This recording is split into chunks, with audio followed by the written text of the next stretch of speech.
Hallo ihr lieben Kreativen, herzlich willkommen auf meinem Kanal Mellies Moments. Herzlich willkommen in meiner kreativen Welt und zu meiner Challenge. Ja, ich habe immer wieder das Gefühl, dass euch die kleinen Tierchen so gut gefallen, die ich male. Und ich hatte heute ein bisschen Zeit auf der Arbeit und ich habe mich heute mal darum gekümmert, wie ich Eulen malen würde. Und da habe ich so 3 Vorschläge für euch, die ich mit euch durchgehen möchte, wie ich das mache. Einmal diese hier, ist erstmal nur vorskizziert. Diese Eule sitzt da und schielt so ein bisschen zum Mond hoch. Dann habe ich diese Eule. Manch einer mag vielleicht lieber die mit diesen Puschelaugenbrauen. Und zum Schluss so eine ganz witzige noch mit so großen Kulleraugen. Ja, wie ich diese 3 Formen gemalt habe, das zeige ich euch jetzt. Fangen wir doch gleich mal mit welcher fangen wir denn an? Das ist die einfachste. Ja. Wer das mag, wer die runden Kreise nicht so hinkriegt, der nimmt so eine Loch-Schablone zu Hilfe. So, diese Eule, wie habe ich die gemalt? Ihr malt einfach sozusagen ein bisschen bauchigeres. Okay, das hat jetzt hier schon eine Delle. Ich weiß nicht, warum ich da jetzt eben so hängen geblieben bin. Ein bisschen bauchigeres U. Und dann schließt ihr einfach mit einem weiteren U hier oben den Kopf und habt schon die Eulengrundform. Setzt hier nochmal, wenn ihr möchtet, so einen Absatz hin. Und dann kommen schon die Augen in Einsatz. Wer will, wie gesagt, nimmt hier so eine Schablone zu Hilfe. Setzt hier oben ein Auge und das andere Auge auch möglichst dicht. Man kann das auch eine Nummer größer machen. Sieht auch ganz witzig aus, wenn die nicht gleich groß sind, die Augen. Das andere Auge damit so ran. Ja. Aus diesem Ganzen hier könnt ihr einen Schnabel machen. Bleibt euch frei, ob ihr den jetzt einfach hier so ransetzt und das da so nutzt. Na, also ich habe da jetzt einen Strich gemalt, aber muss man nicht. Mir fällt jetzt so spontan ein, dass man das so auch machen kann. So, und dann malt ihr der Eule nochmal ein inneres Auge, das ist kleiner. Auch hier nutze ich jetzt mal die Schablone. Ja, wäre vielleicht ganz schlau, das nochmal anzuspitzen. Okay.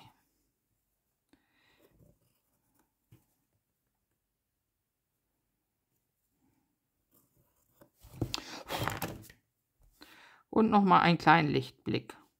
So. Der Teil wird nachher schwarz gemalt. Der äußere Teil könnt ihr grün oder gelb malen, so wie das eine Eule halt hat. Ja. So, dann geht das ganz einfach weiter. Ihr malt hier so einen Flügel hin und hier auch. Und 3 Füße, 3 so Krallen.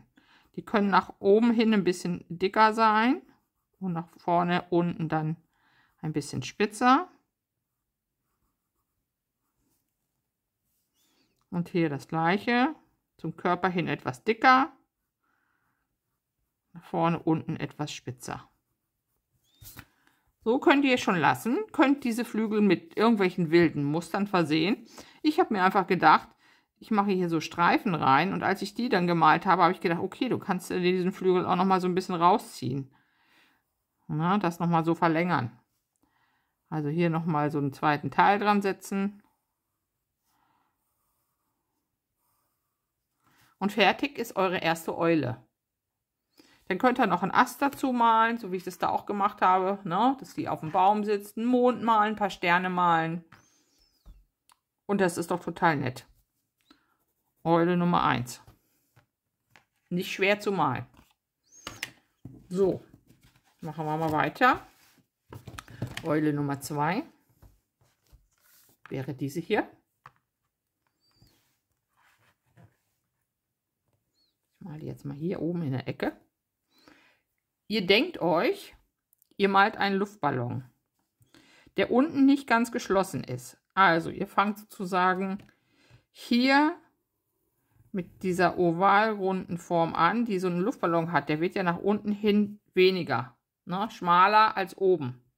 Ja, dann könnt ihr hier einfach nochmal 2 Ecken wegnehmen für eure Öhrchen. Ich sage immer Öhrchen. hab ich beim Übersetzen der Videos gesehen, das heißt ja für die Ohren. In den anderen Sprachen weiß ich gar nicht, ob es das Wort Öhrchen gibt. So. Und dann malt er hier einfach so die Dreiecke raus. Und ihr seht schon, je nachdem, wie breit man auch diese Eule macht, umso witziger sieht die vielleicht aus. Hier kann man das ruhig so ein bisschen andeuten, dass die da sind. So. Dann werden auch hier die Augen gemalt. Ich mache die jetzt mal per Hand. Einfach hier in den oberen Teil gesetzt. Auch hier ein bisschen enger zusammen. Ich versuche es mal einigermaßen rund hinzubekommen. Naja, Also ich kann euch nur empfehlen, entweder malt ganz dünn erstmal auf euren Aquarellpapier oder nutzt irgendwie einen Aquarellstift, der dann verwäscht. Ja, dann ist das nicht so dramatisch, wenn sowas mal passiert. So. Dann haben wir hier, könnte man so eine Schräge machen und den Schnabel hier so ein bisschen schief reinsetzen auch mal. Auch möglich. Auch hier hat die Eule wieder den inneren Teil, der dann dunkel wird, und zwei kleine Lichtflecken, wo ihr die hinsetzt. Könnt ihr auch nach unten setzen, dann guckt sie mehr. Ihr könnt auch dieses ganze Schwarze zum Beispiel nach unten setzen. Na, dann guckt sie in die untere Richtung. So guckt sie immer nach oben, wenn man es so hinsetzt. Ja. So, und jetzt wiederholt ihr einfach nochmal die Form von diesem Ballon. Ein bisschen für den Körper. Und zwar nicht ganz hier unten anfangen, sondern in der Mitte. Hier anfangen und dann geht das hier bis zu den Augen rüber. Und auf der anderen Seite wieder runter. Sieht da echt komisch aus, wie die jetzt bei mir guckt hier.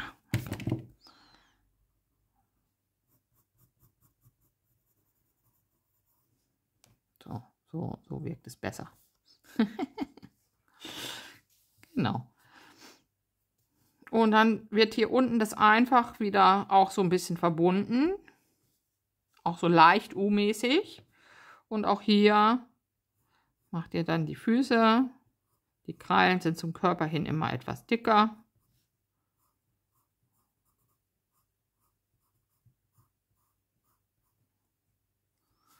Und könnt dann diesen Teil, hier habe ich es schöner für eine schönere Form hinbekommen. Ich sehe das gerade, dass mir das hier auch nicht so gefällt.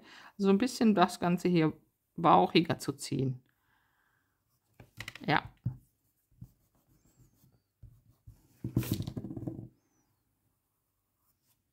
So. Und dann könnt ihr noch so ein bisschen Fell, wenn ihr möchtet, da andeuten, ne? Oder das haben die manchmal so auf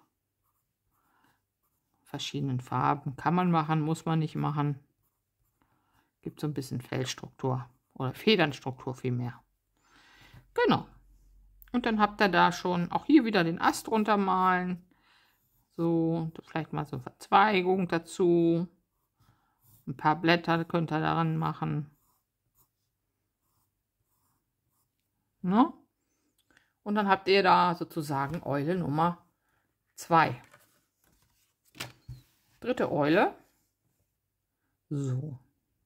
Die dritte Eule habe ich mit einer 8 angefangen. Eine liegende 8. Ganz einfach. Und zwar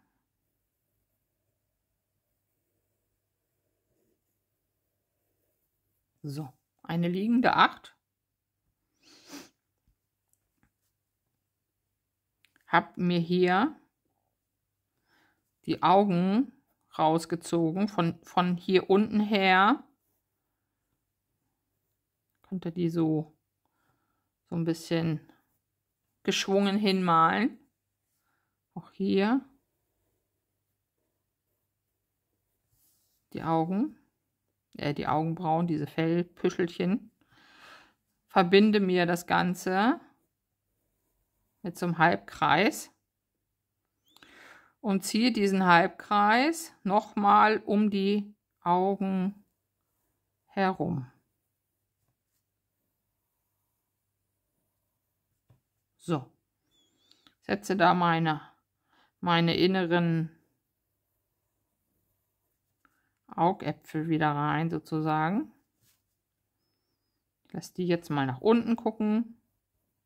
Ja, das ist das, was weiß bleibt, der Lichtblick. Der Rest wird dunkel. Und der innere Teil dieser Eule wird dann gelb oder grün oder orange, je nachdem, wie ihr das mögt. Hier könnt ihr jetzt einfach den Schnabel reinsetzen, das Dreieck. Wir haben ja hier schon die Form. Genau. Und jetzt wird das ein bisschen, ich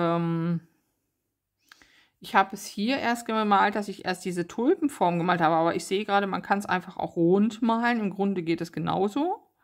Eine runde Form, da könnt ihr dann auch gucken, wie dick will ich denn meine Eule haben. Die runde Form. Und ich habe das dann ein bisschen hier wie eine Tulpenform, also sprich oben schmaler, nach unten breiter nochmal reingemalt. Also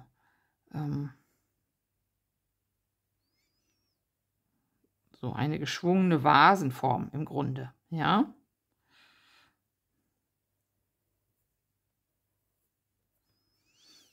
Und dann unten wird das Ganze zusammengeführt. Kann man hier wieder Federstrukturen reinmachen, wie man es mag. So, da hatte ich das so mal gemacht. Da könnt ihr aber auch Muster reinmalen, wie ihr wollt. Ihr könnt das auch mit kleinen Flecken versehen. Ist auch ganz nett. Ne? Guck mal, sieht auch aus, oder so Halbkringel hier. Und auch hier könnte man auch so Wellenmuster reinsetzen als Federkleid. Ich habe hier jetzt so kleine Faust gemacht.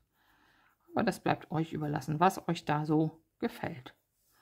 Genau, und dann habe ich auch hier den Ast gemalt. Und hier habe ich die Füße mal ein bisschen anders gemacht. Ja, indem ich hier einfach so eine Halbmonde gemalt habe und habe die dann im Grunde so aneinander gesetzt. Dabei ist die mittlere Kralle immer die am größten ist.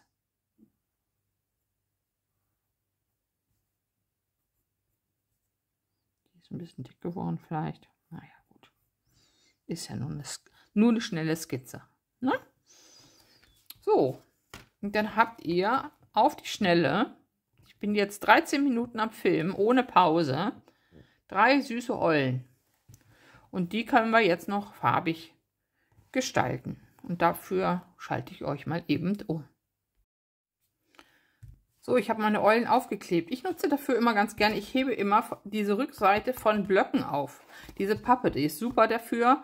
Da habe ich jetzt mir meine Eulen ein bisschen mit Washi-Tape aufgeklebt. Also entweder mit Rand, wenn ich einen Rand haben möchte, oder auch nur so fixiert, sodass mir das gleich nicht verrutscht oder hochwellt. Und so kann ich dann meine Eulen ganz unterschiedlich mal benutzen. Und das Gute ist, ihr könnt in Serie arbeiten. Während vielleicht bei der einen Eule der Hintergrund trocknet, könnt ihr euch schon mal die nächste schnappen und die malen. Also nur für diejenigen, die gerne viele Karten oder so machen. Ne? So, bei dieser Eule würde ich jetzt tatsächlich erstmal mir den Hintergrund, den Nachthimmel, ich möchte sie so ein bisschen in einen Nachthimmel malen, erstmal hier ein bisschen anfeuchten, so dass ich nachher keine Farbränder bekomme, wenn ich, oh, was sind das für Fussel? So, wenn ich dann nachher nämlich die Farbe auftrage und ich bin nicht schnell genug, dann habe ich so Trockenränder, ne? Und das möchte ich nicht und darum mache ich das hier jetzt schon mal so leicht feucht und bekomme dann vielleicht auch so ein bisschen eine Art, zwar dunklen, aber doch wolkigen Himmel, also so ein bisschen mit Fluffy-Strukturen, genau. So, bis hierhin. Ein bisschen einen welligen Rand habe ich mir hier gemalt. Das werdet ihr gleich vielleicht sehen. Hier gehe ich nochmal rüber. Hier ist es schon wieder weggetrocknet. Ja.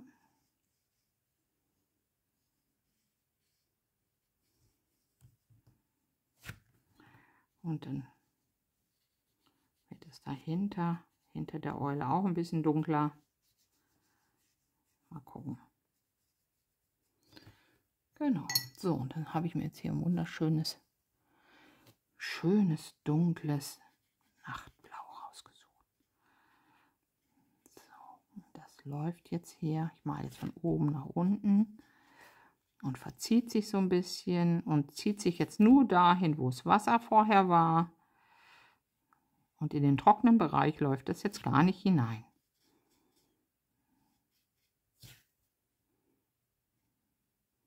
Nehmt euch einen guten Pinsel, der eine gute Spitze hat. Damit kommt ihr dann auch in die kleinen Eckchen. Und nicht wieder anfangen und in der schon gemalten Farbe rumtanschen. Dann kriegt ihr tatsächlich Ränder. Also da, wo ihr einmal wart. Wenn das ein paar Sekündchen, Minütchen angetrocknet hat, hier ist jetzt so gerade grenzwertig, dürft ihr nicht nochmal reingehen und die Farbe verteilen. Lasst die von alleine laufen.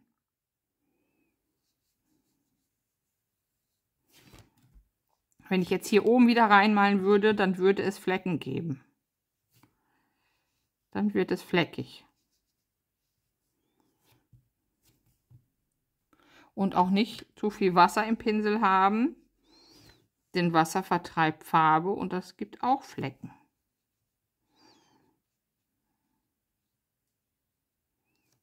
So, da kann ruhig mal hier rundherum das so ein bisschen zackig aussehen. Das ist gar nicht schlimm nachher.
ihr lieben Kreativen, da sind meine 2 Nacht- und eine Tageseule.